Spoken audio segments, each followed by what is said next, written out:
Party నుంచి ప్రస్తుతం మనతో పాటు ఫోన్ లైన్ లో అదేవిధంగా రాకేష్ రెడ్డి గారు MLA Armoor MLA Bharatiya Janata party నుంచి కూడా జాయిన్ అవుతున్నారు. ముందుగా వి హనుమంతరావు గారు చెప్పండి. హనుమంతరావు గారు, మీకు కంప్లైంట్స్ వచ్చి ఉంటాయి. సిటీ అంటే హనుమంతనకు అంబర్పేట నుంచి మొత్తం వరకు కూడా తెలుసు. ఇప్పుడు 21A సార్ 22A సంబంధించి ఎక్కడ పోయినా ఇదే ఇష్యూ సిటీలో. మీకు పబ్లిక్ కంప్లైంట్ చేశారా? ఎందుకు ఈ పరిస్థితి వచ్చింది? వేలాది స్థలాలు సిటీ చుట్టుపక్కల అన్ని కూడా స్థలాలు కానీ లేదా అపార్ట్మెంట్లు అన్ని కూడా ఈ 22A జాబితాలో పడ్డాయి. ఎట్లా దీన్ని రిజాల్వ్ చేయబోతున్నారు? చూడండి, ఇప్పుడు వాళ్ళు ఈ పూర్వ తెలంగాణ మొత్తంలో నంబర్ 1 సిటీ చేయడానికి ఆయన ప్రయత్నం, అందులో భాగమే ఇవన్నీ చేస్తున్నాడు. ఎందుకంటే ఇండస్ట్రీస్ రావాలి, ఉద్యోగాలు రావాలి, ప్రజల అభివృద్ధి చెందాలి అనేది ఆయన కాన్సెప్ట్. అందుగురించి ఇవాళ హైడాను కూడా పెట్టేసి ఎన్నో భూములు కూడా కాపాడిండు. అది అందరికీ తెలుసు. ఇంతకుముందు భూములు కొట్టేసేసిండ్రు. ధర్నీ అని పెట్టింది. ఇప్పటిదాకా ధర్నీలో ఎన్నో అన్యాయాలు జరిగినవి. న్యాయంగా చెప్పాలంటే నేను జ్యుడిషియరీ గురించి చెప్పాను, కానీ ఒక మాట ఏమంటే ప్రైవేట్ వ్యక్తులు ప్రభుత్వ భూములు ఉన్నప్పుడు ప్రైవేట్ వ్యక్తులకే ఎక్కువ అవకాశాలు ఉంటాయి. ఏది గవర్నమెంట్ భూమిని కాపాడినోడు ఎవడన్నా ఉంటే అది రంగనాథ్ అనేది నా ఉద్దేశం అండి. అంతకంటే నేను ఇప్పుడు ఎందుకు చేసిండు ఏం కదా అనేది నేను ఆయన లీగల్ ఎక్స్పర్ట్ అయితే కాదు.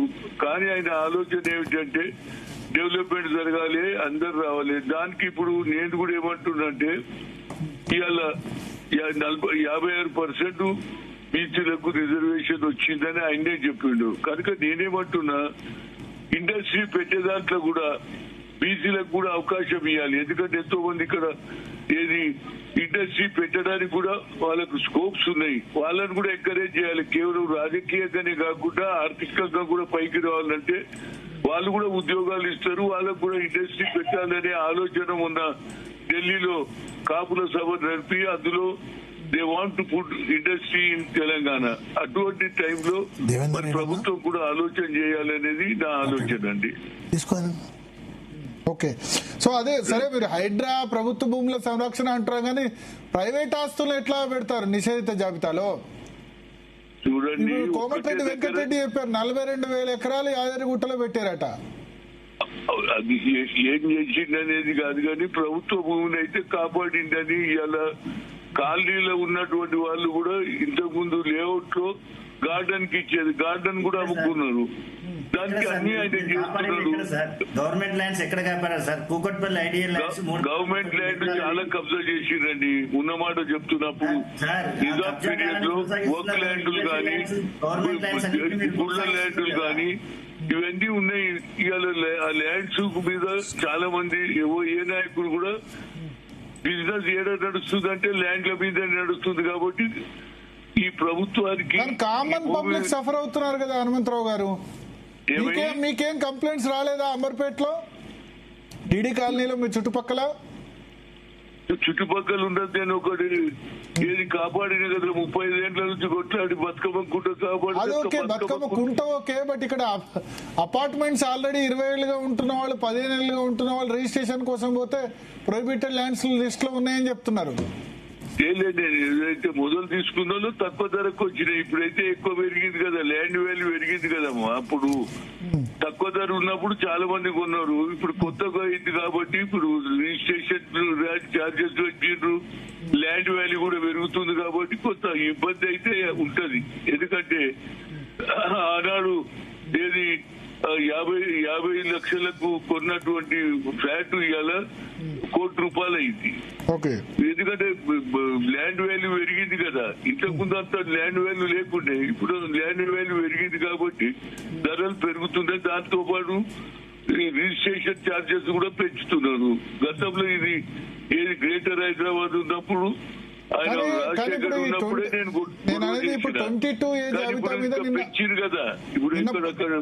నిన్న పొంగులేటి క్షమాపణ చెప్పారు.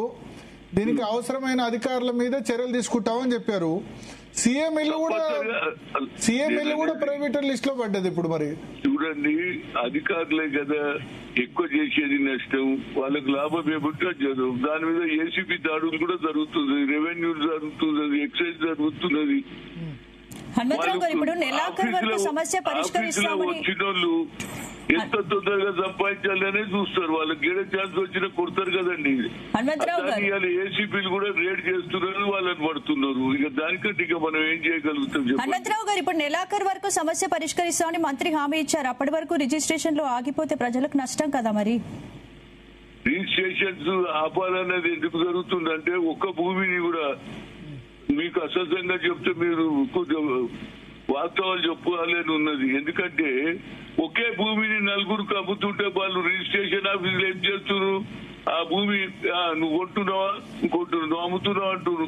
సేమ్ ల్యాండ్ మా దగ్గర నలుగురికి అమ్మారు, ఏది కాలనీలా నలుగురికి అదే ప్లాట్, అదే నంబర్, అదే సర్వే నెంబర్ తోటి నలుగురికి అమ్ముతుంటే మరి ఎక్కడ? అంటే ఇప్పుడు ఏంటి, బాధితులు దరఖాస్తులు చేసుకోవాల్సిన అవసరం లేకుండా ప్రభుత్వం స్వయంగా 22A చేరిన తప్పు భూములను గుర్తించి తొలగించేస్తుందా? చూడండి, ఎప్పటి వరకు కర్ణాటకలో ఒక్క ఇష్యూ లేదు. నేను ఇది కూడా చెప్తున్నా. దీనికి కారణం ఏంటంటే, గతంలో పటేల్ పట్వారి ఉండేది ఊర్లల్లా. పటేల్ పట్వారి ఉంటే ఆడ ఏం చేస్తే నరసింహారెడ్డి ల్యాండ్ ఎక్కడ ఉన్నది, మన శరత్ ల్యాండ్ ఎక్కడ ఉన్నది అని తెలుసుకొని వాళ్ళు భయంతో ఉందరు. ఇప్పుడు ఇవాళ రేపు ఎంఆర్ఓలకు అవకాశం ఇచ్చారు, వాళ్ళు ట్రాన్స్ఫర్ అయితే పోతూ సర్వే నెంబర్ 23 నుండి 24 చేసి వెళ్ళిపోతాడు. ఇట్లా అన్యాయం జరుగుతుంది. కానీ రిజిస్ట్రేషన్ ఆఫీసులో నా ఒక్కటే, భూమి ఎవడైనా కొంటున్నాడంటే అక్కడ పోయి భూమి రిజిస్ట్రేషన్ కాక ముందు వెరిఫై చేయాలి. లెఫ్ట్ ఎవడు ఉన్నాడు, రైట్ ఎవడు ఉన్నాడు, దానికి అన్ని కొన్నోళ్ళు మోసపోతున్నారు. ఒక్కొక్కరు నలుగురు ఒకే భూమి నలుగురికి అమ్ముతుంటే వాళ్ళు రిజిస్ట్రేషన్ చేస్తున్నారు. అందులో చేంజ్ కావాలనేదే నా ఉద్దేశం. ఓకే రాకేష్